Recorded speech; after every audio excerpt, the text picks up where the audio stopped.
Halo pemirsa, jumpa lagi dengan saya Daniel dalam Spotlight. It's all about celebrities life. Selama setengah jam ke depan, Anda akan menyaksikan program yang menguak sisi kehidupan para selebritis yang dikupas secara tuntas dan mendalam. Pemirsa, pada episode kali ini Spotlight akan membahas seorang sutradara muda berbakat bernama Damien Dematra, mencuat ketika dirinya menjadi sutradara film Obama Anak Menteng. Sebelum terjun menjadi seorang sutradara, Damien adalah seorang fotografer handal. Namun semuanya berubah ketika dirinya menyaksikan salah satu maskapai penerbangan Indonesia yang jatuh dan hilang di lautan. Sejak saat itulah dirinya memiliki energi baru untuk bisa menulis sebuah novel. Dalam waktu singkat seperti anak-anak panah di tangan para pahlawan, demikianlah Damien saat itu. Ia seorang novelis, penulis skenario, sutradara, produser, fotografer, dan pelukis yang produktif berkarya. Sebagai fotografer, kemampuannya telah diakui dunia internasional dengan menyabet penghargaan International Master Photographer of the Year. Penasaran dengan kisah perjalanan karirnya? Mari kita saksikan selengkapnya dalam Spotlight. It's all about celebrities life only on MNC Lifestyle.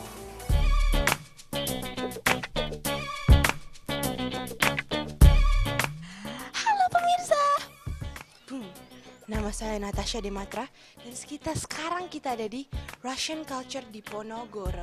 Nah, hari ini kita ada dalam acara Press Conference International Film Festival untuk spiritual dan spirituality. Nah, sekarang kita akan ke bapakku, Damien Dematra. Ada Superman di belakang? Afternoon, yes. What's the problem? Mas Ageng, kenapa engkau tiba-tiba?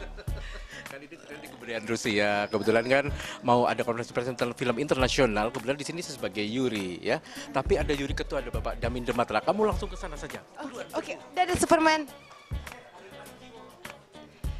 Permisi. Nah, Pak Dem, tolong dikenalkan satu persatu. Oh iya, ini juri dari festival kita, International Film Festival for Spirituality, Religion and Visionary. Ini Ibu Tiara Safitri, juga beliau adalah Ketua Umum Yayasan Lupus Indonesia, sekaligus orang yang pernah mengalami pengalaman spiritual. Itu salah satu alasan kuat kenapa dipilih sebagai juri. Di sebelah ada Ibu Ana. Mrs. Ana adalah Wakil Direktur Russian Culture, tetapi bahasa Indonesianya mengalahkan saya yang orang Indonesia. Di sana ada Wakil Rektor Universitas Mercu Buana, Bapak Dana Santoso. Lalu ada Bapak Ahmad dari Fakultas Komunikasi. Dengan Bapak Rahman juga dari Fakultas Komunikasi, dan ini ada Ibu Agustin ya Bu ya. Ibu adalah dekan dari Fakultas Komunikasi, dan yang di samping beliau pasti kita semua sudah kenal, Ibu Lili Wahid. Nah, Ibu adalah juri juga di sini, dan kita semua tahu Ibu Lili Wahid ini punya banyak pengalaman spiritualnya juga. Jadi inilah backroom kita nih, ruang persiapan kita sebelum press conference nanti. Sekarang kita akan melakukan bincang-bincang dengan Bapak Damien Dematra untuk profilnya. Silakan kita mulai talk show-nya, Pak Dem. Satu dua patah saja. Oke. Kita kembaran ya. Tolong dijelaskan kenapa Bapak mau melakukan festival ini. Dedi mau melakukan festival ini kenapa? Ya, intinya adalah saya melihat bahwa di dunia ini sangat jarang sekali ada festival dengan tema tentang agama, tentang spiritualitas dan visionary, sehingga kemudian timbul ide untuk mengadakan acara ini. Terus tolong dijelaskan tentang gaib. Apa itu gaib, Pak Dem? Dedi? Gaib itu mungkin yang lebih tepat untuk menerangkannya itu Mas Ageng Kiwi. Itu adalah gerakan artis Indonesia yang peduli. Jadi sebuah gerakan sosial, non politis. Nanti bisa ditanyakan kepada Mas Ageng Kiwi, apa itu gaib sebenarnya. Gaib pakai P bukan pakai B. Oke. Rencana kedepannya apa Pak Dedi setelah acara ini? Setelah acara ini kita akan ada penjurian hari Minggu nanti. Lalu tanggal 27 akan ada opening night. Lalu tanggal 28 akan ada hari penghargaan yang akan dilaksanakan di Planet Hollywood dan di Universitas Mercu Buana. Terima kasih Pak Damien. Pemirsa, sebelah saya ada Superman dan kita akan memulai acaranya. Oke. Selamat menonton.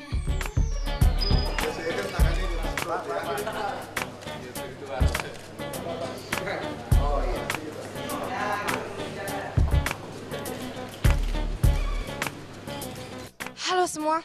Asik. Nah, jadi kesimpulan dari acara ini adalah baku banget ya.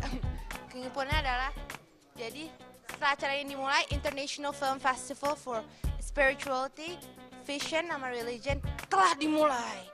Dan gaib, gerakan artis Indonesia peduli telah diluncurkan. Semoga semoga habis acara ini makin banyak orang yang peduli dengan sesama. Amin. Jadi, gue Natasha Dematra, love you Pul. Seperti itulah kesibukan Damien Dematra. Dada seni mengalir semenjak kecil. Sebagai penulis, ia merefleksikan karya-karyanya ke film layar lebar yang rata-rata dikerjakannya sendiri. Profil peraub banyak penghargaan ini justru lebih banyak ditulis media asing.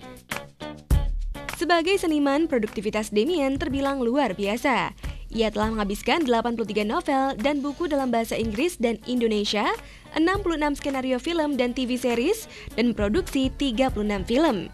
Beberapa di antaranya adalah Obama Anak Menteng, Si Anak Kampung, Dream Obama, L4 Lupus, Gus Dur The Final Year, Captain Jihad, dan Obama and Me, serta menyelesaikan 365 lukisan dalam 1 tahun. Ia bahkan meraih rekor dunia melukis tercepat yang dilakukan di depan Jaya Suprana, pimpinan Museum Rekor Indonesia, dan disaksikan puluhan media massa nasional dan internasional. Di Indonesia mungkin mereka mengenal saya pertama kali itu lewat karya saya, novel dengan judul Demi Allah Aku Jadi Teroris. Itu yang diterbitkan oleh Gramedia karena sebelum penerbitannya sudah menimbulkan kontroversi amat sangat besar. Karena ada yang takut itu diterbitkan, padahal itu terangkat dari kisah nyata.